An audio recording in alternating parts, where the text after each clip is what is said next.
the most eerie birth in Appalachian Mountain folklore, when Clara Bears bore a son with two heads. It was not a rumor. A midwife's ledger, dated 1897, records the birth and one haunting detail: fee waived. Her husband, Ephraim, bought strange powders. A blacksmith built a reinforced crib for a child not yet born. Then a charred diary scrap surfaced, reading, "He makes me drink the glass." This is how a crime, buried in silence and ash, finally surfaced through letters in a trunk and bones wrapped in oilcloth. If a husband could silence his wife, and a deputy could strike her plea from the record, what force in that lonely hollow would finally speak for the dead? We kindly invite you to share in the comments where you are watching from and the time. If justice and memory matter to you, subscribe to keep these true accounts alive. In the fall of 1954, a county clerk, cleaning out a forgotten annex of the old courthouse, stumbled upon a heavy steamer trunk bound in rusted iron. Inside, under a shroud of moth-eaten quilts and brittle legal papers, lay a stack of ledgers tied with twine. Most were tax records, dry and unremarkable. But one, a midwife's log from 1897, was different. Its pages were filled with the neat, steady script of a woman who chronicled the beginning and end of life in the hollows.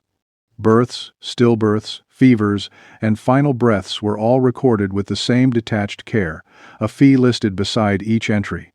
On the page for October, between a note on a simple delivery and another on a child lost to croup, was an entry that made the clerk stop. The ink was slightly faded, but the words were plain. It read, "Clara Bears, delivery of son, marked with two heads. Fee waived." The entry was an island of stark, unbelievable fact in a sea of everyday sorrow. This was not rumor, not a ghost story told on a winter's night. It was an official record, written down by a hand that had been there, a testament sealed in a trunk for more than half a century. And it was the first thread pulled from a tapestry of secrets the mountains had held for too long. Clara Bears was a woman who moved through the world without making much sound. Neighbors remembered her as plain but trustworthy, her face worn by work and weather, her hands never idle. She lived with her husband, Ephraim, in a small cabin tucked deep in a hollow where families scraped by on what the land and the coal companies gave them. Timber wages were meager, corn patches were small, and endurance was the only currency that mattered. Clara possessed a quiet form of it, the kind that bent but did not break. She spoke little at the general store and stayed in the back pews at church, a shadow who seemed to prefer the company of her own thoughts. People saw her as a simple mountain woman, unlucky in her marriage to a man known for his dark moods, but otherwise unremarkable. She was seen as someone to be pitied, perhaps, but not someone to be feared for. That view was a mistake. Her silence was not empty. It was full of things she could not say, secrets that gathered behind her eyes like storm clouds over the ridge. She was the still, quiet center of a story that was anything but simple, a victim whose true strength would only be understood long after she was gone. While Clara was a vessel of quiet suffering, her husband Ephraim was a source of loud and unsettling noise. The Bears family, folks said, kept to themselves too much, and Ephraim was the reason why. He was a man of frightening tempers, his voice a hammer that could shatter the peace of a summer evening.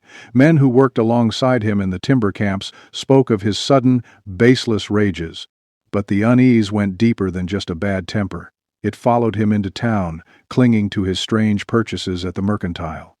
The store owner, a man who prided himself on knowing every family's business, kept a separate, careful ledger of Ephraim's accounts. On it were items that made little sense for a poor farmer.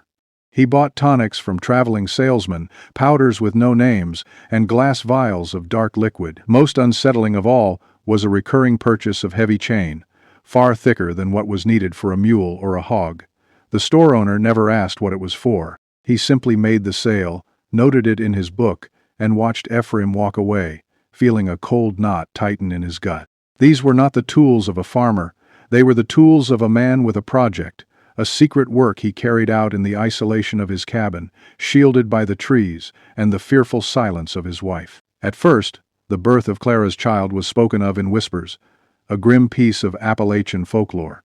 A monstrous birth, people called it, an omen, a punishment from God, or a cruel trick of nature in a place where life was already hard enough. The midwife's entry, with its stark description, marked with two heads, seemed to confirm it as a tragedy of biology, a sorrowful anomaly to be buried and forgotten. But as the story of the ledger resurfaced decades later, and as other documents were laid beside it, a far more sinister possibility began to take shape. The store owner's log of Ephraim's powders, the blacksmith's memory of an order for a reinforced crib, the midwife's peculiar note, "Fee waived." Why waive the fee? Was it an act of pity for Clara, or was it the price of silence, a payment to keep a darker truth from ever leaving that birthing room? The realization dawned slowly, a cold morning light spreading over the mountains. The monstrous birth may not have been an act of God at all. It might have been the work of a man. The tonics and powders Ephraim forced his wife to drink were not medicines, they were experiments. The child's deformity was not a mark of nature's cruelty, but of a predator's. The birth of a son with two heads was no longer just a tragedy. It was evidence. The midwife's ledger was not the only record-keeping silent watch over the hollow. Truth, when it is buried, has a way of leaving marks in many places. Once the first stone was turned, others began to surface, each one a small, damning fact. A school log, kept by the teacher Mary Elkins, noted Clara's long absences from church and town gatherings in the months leading up to the birth. Weeks turned into a full season where she was not seen at all, a disappearance Ephraim explained away as a difficult pregnancy. But Mary Elkins, a woman of careful habits and a keen eye for the quiet suffering of her neighbors, saw something else. She remembered Clara's return to the church pew months after the delivery, how she seemed smaller, as if something had been carved out of her. She was bruised, not just on her arms, but in her spirit, a light gone from her eyes that never returned. The church attendance book confirmed it, a long string of empty spaces next to the bear's family name, followed by a shaky, intermittent presence. Another piece of the puzzle lay in the blacksmith's receipt book, a detail he had thought odd at the time but had filed away. An order from Ephraim for a crib, but not just any crib. The receipt specified reinforced with iron bands, a strange and heavy-handed design for a babe not yet born. Why would an infant need a crib built like a cage? The question hung in the air, unanswered, but deeply unsettling. Mary Elkins became the keeper of the community's unease. She was a teacher who believed in order, in facts written down and lessons learned. The secrecy surrounding the bear's child violated the unspoken laws of the hollow. Births were community events, and deaths were mourned together. Yet this child, born so tragically wrong, was given neither welcome nor farewell. Mary remembered hearing from the midwife that the boy, for it was a boy, had been born alive, breathing for at least a few hours. But then he was gone. Whisked away, Ephraim said, before anyone beyond the midwife and the Lord himself could lay eyes on him. There was no funeral. No small wooden cross was planted in the church graveyard. The circuit preacher, who recorded every burial, had no entry for a bear's infant. There was only silence, and a single patch of freshly turned earth behind the family's cabin, a place where no one ever planted flowers. The village watched this patch from a distance. They saw it settle and grow over with weeds, an unmarked, unhallowed grave that seemed to accuse the very ground it occupied. The question was whispered at the general store and over quilting frames. If the child's birth was a natural tragedy, why hide him away like a sin? The dread grew heavier that winter. A circuit preacher, a man who had seen all manner of hardship in his travels through the remote mountain settlements, made a note in his personal journal after a visit to the bear's cabin. He wrote, "Supper with the bear's family, a house of odd humors and dark smells. The wife is a ghost at her own table, and the husband speaks of nature as if it were an enemy to be beaten." He noted the strange tinctures lined up on the mantel, the heavy locks on the root cellar door. The preacher's journal, meant only for his own reflection, became another piece of testimony, a snapshot of the wrongness that had taken root in that isolated home. His words painted a picture not of grief, but of something far colder, a place of grim experiment, where one person's will was being imposed upon another. The hollow had always been a place of hardship, but this felt different. This was not the struggle against weather or poverty, it was the shadow of a deliberate, hidden evil. The turning point came with the spring thaw and the arrival of a traveling doctor, a man of medicine who brought with him knowledge from the outside world. Hearing the whispers about the two-headed child, he did not speak of omens or divine punishment. Instead, he spoke of science. He told a few of the town elders that certain tonics and powders, especially those with lead or arsenic compounds, could have devastating effects on a child in the womb. If mixed into a woman's daily drink, he explained, such substances could cause twisted births, deformities that mimicked the monsters of folklore. The doctor's words were a spark in a tinder, dry room. Suddenly, Ephraim's strange purchases, his secretive nature, and Clara's decline all snapped into focus. The suspicion that had been a vague unease now had a clear and terrible shape. It pointed directly at Ephraim Bears. The men of the hollow began to talk in earnest. They spoke of confronting him, of bringing the law, of demanding to know what was buried in that patch of earth behind his house. But they waited too long. Just as the community prepared to act, a plume of thick, black smoke rose from the Bear's hollow. By the time anyone could reach it, the cabin was a roaring inferno, the dry timber of its walls collapsing into a heap of ash and glowing embers. Ephraim stood outside, his face smeared with soot, claiming it was lightning from a sudden storm. He said it struck the roof and the whole place went up in minutes. He had barely gotten himself and Clara out alive, he claimed. But it was a lie. Old weather records kept by the county, noting rainfall and celestial events, showed no storm that night. The sky had been clear, the air calm and cold. The fire was no act of God. It was an act of man, a deliberate destruction of a crime scene. Ephraim had felt the circle of suspicion tightening around him and had set a match to the only evidence that remained. With the cabin gone, the last physical proof of his dark work had been reduced to smoke and memory, leaving the hollow to choke on its unanswered questions. After the fire, what little remained of Clara Bears seemed to turn to ash along with the cabin. She and Ephraim moved into a small rented shack at the edge of town, a place with thin walls and watchful neighbors. But the proximity to others did not free her. It only seemed to cage her more completely.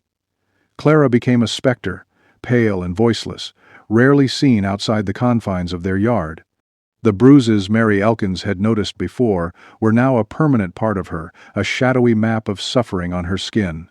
While she withered, Ephraim seemed to swell.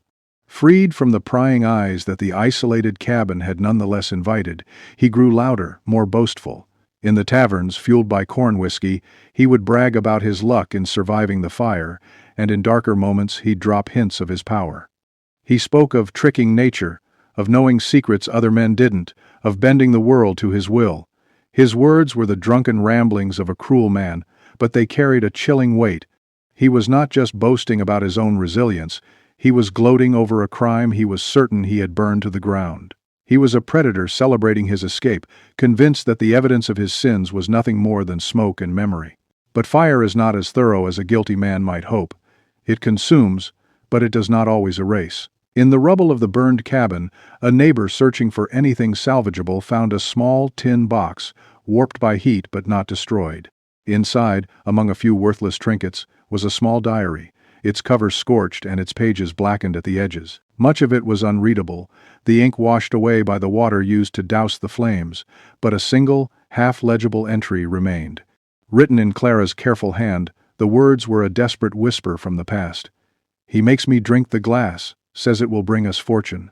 It was the missing link. The confession Clara had never been able to speak aloud, preserved by chance in a metal box. This small scrap of paper transformed suspicion into certainty. It was no longer a question of if Ephraim was poisoning his wife, but why. The mention of fortune hinted at a motive darker than simple cruelty. Ephraim hadn't just wanted to control his wife, he had been chasing some twisted prize, using her body as his laboratory and their unborn children as his subjects. The nature of his experiment was still a mystery, but its intent was now horribly clear. The diary scrap gave Clara a sliver of courage she had not possessed before. That winter, courthouse dockets show she took a desperate step. She filed a plea for separation, a rare and scandalous act for a woman in that time and place. It was a formal cry for help, an attempt to use the law to escape a prison the law could not see. But the system was not built to protect women like Clara. The plea was heard by a circuit judge, but the case was decided before it ever truly began. Ephraim's cousin was a deputy, a man with local influence and a loyalty to his own blood. The court docket shows the plea was struck out, the case dismissed. Next to it, in the deputy's dismissive scrawl, are three words that sealed Clara's fate. No cause found. The law, the one institution that might have saved her, had looked at her suffering and declared it imaginary. With that, her last avenue of escape was closed. She was officially, legally, and completely at her husband's mercy. Her one act of defiance had failed, and now Ephraim knew she had tried to betray him. The community watched, helpless, as the final act played out. Neighbors saw Ephraim digging near the frozen creek bed behind the shack, his movements furtive and strange, even for him. He worked at odd hours, often by lantern light, muttering to himself about keeping proof hid where no man finds it. The ground was hard, the air bitter cold, but he dug with a feverish intensity. At the same time, rumors began to circulate, carried by women who saw Clara on her rare trips to the well. They whispered that she had borne another child, this one quiet and stillborn, and that it too had vanished without a trace. The pattern was now unmistakable. The first child, the monstrous one, had been a failure. The second, a silent death. Ephraim was not just a domestic tyrant. He was a serial predator, his crimes hidden behind the closed door of his home and the complicit silence of the law. His hunt for fortune had claimed at least 2 children and was steadily consuming his wife. As the snows of that hard winter finally began to melt, Clara Bears vanished.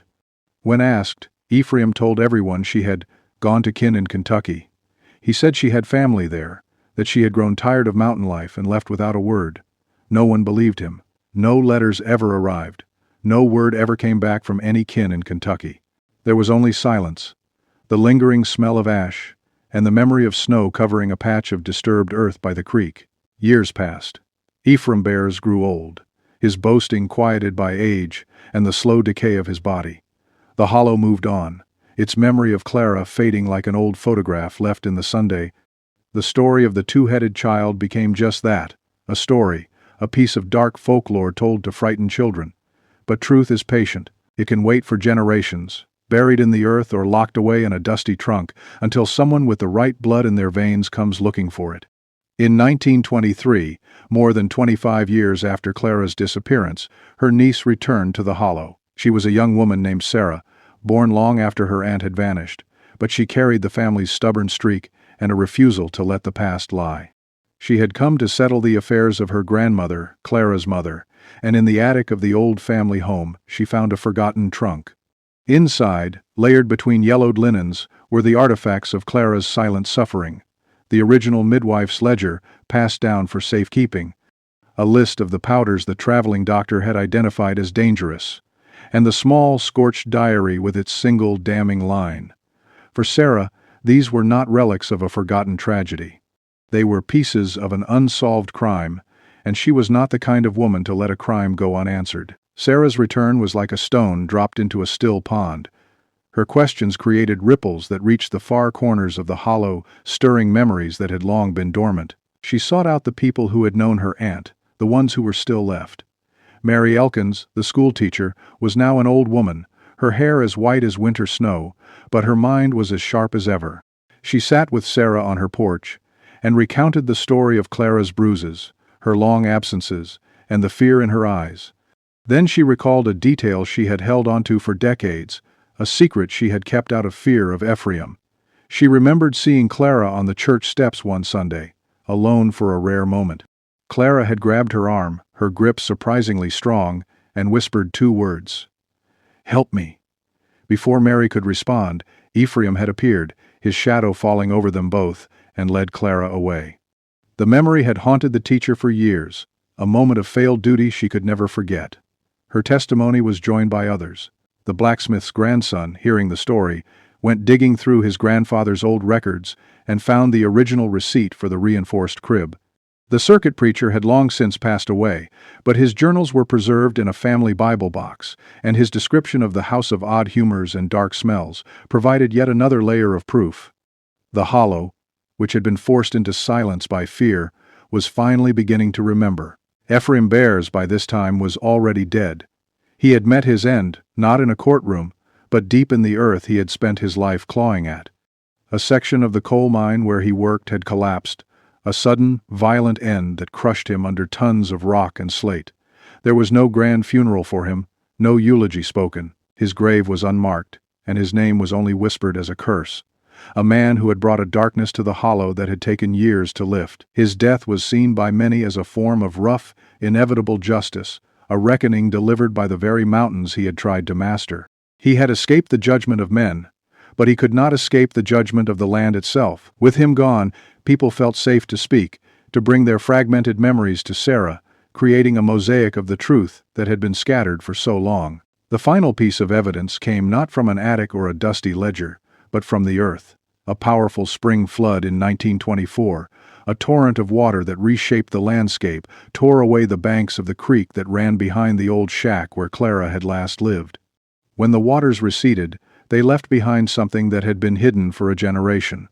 A local boy, fishing in the newly carved creek bed, saw a flash of dark color wedged between the rocks. It was a bundle, wrapped in rotting oilcloth and tied with wire. Inside were bones. They were small, far too small for a grown woman, and they were warped, twisted in ways that defied natural formation.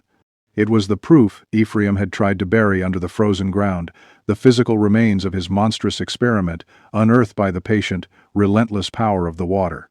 The discovery confirmed the darkest rumors.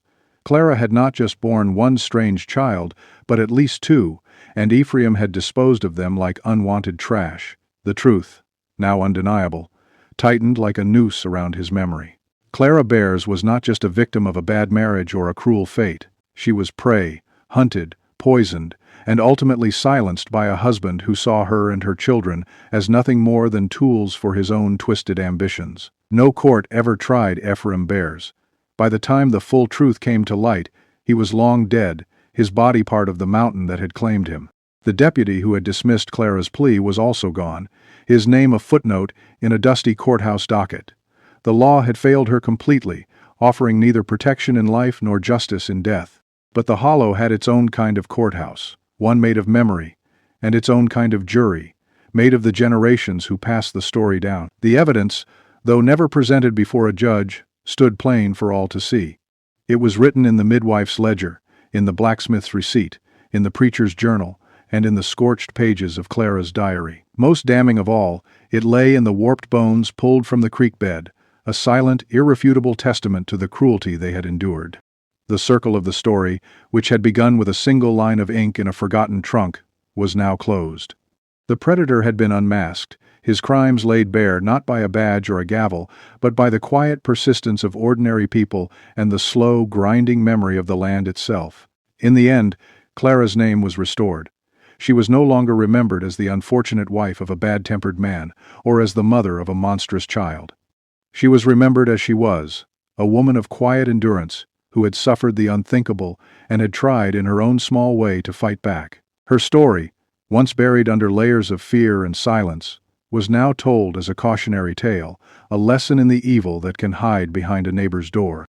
The midwife's entry, which had once seemed like a clinical, shocking note, now read like an indictment, its stark words a final judgment against the man who had caused so much pain. The community gave Clara the burial she had been denied. They placed a small, simple stone for her and her lost children in the church graveyard, a marker that finally acknowledged their existence and their suffering. It was a small act, decades too late, but it was an act of profound importance. It was the community's way of saying, "We see you, we remember you, and we will not let you be forgotten." The moral payback for Ephraim Bears was not the kind found in law books. His was a justice delivered by the natural world he had tried so hard to twist to his own will. He died as he had lived, in darkness, violence, and isolation. His end in the mine collapse, crushed and forgotten by his kin, was seen by the people of the Hollow as a fitting conclusion. He had tried to play God, to create and destroy life according to his own dark designs, and in the end, the very earth he stood upon had swallowed him whole. His unmarked grave was the perfect symbol of his legacy, a void, a place of nothingness where a man of great evil had once been. He sought fortune and notoriety, but found only a forgotten, ignominious death. The mountain which he had seen as a resource to be plundered had the final say, turning him into just another layer of rock and dust, his name erased from the landscape as surely as he had tried to erase the lives of his wife and children. The two-headed son, the child who had begun this story, was finally understood not as a monster but as a marker. He was a symbol of human cruelty, the tragic result of a predator's unchecked ambition.